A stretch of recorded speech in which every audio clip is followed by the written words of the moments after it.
Kevin, earlier in the show, we talked about private and public antlerless tags. What's the reason, the philosophy behind this new system? Well, the whole idea of splitting public land tags and private land tags out separately when we set antlerless quotas during the year and then issuing permits afterward is that, over the years we hear all the time that the public lands get hunted very, very hard and guys see very, very few deer out there. And they're right. In a lot of cases, that is the situation, especially when you get into smaller properties. So the whole idea behind this was to try to come up with a way that we could allocate permits out there that would reduce harvest on small public properties and increase the harvest on the private properties. Now, that's always a challenge, getting onto private property. So I'm not so sure that we're going to be able to, this is going to help us increase the harvest on the private lands, but on the public lands, we're hoping that it can help us kind of back off a little bit. The whole idea here is to give somebody more of a quality hunting experience,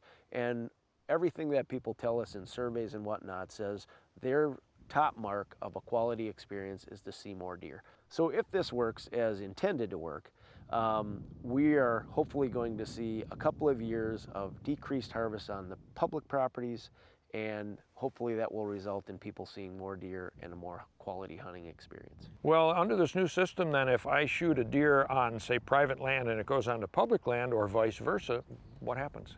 Well, you're going to put the tag on the deer where the deer was standing when you shot it. Okay? So this is not a new situation.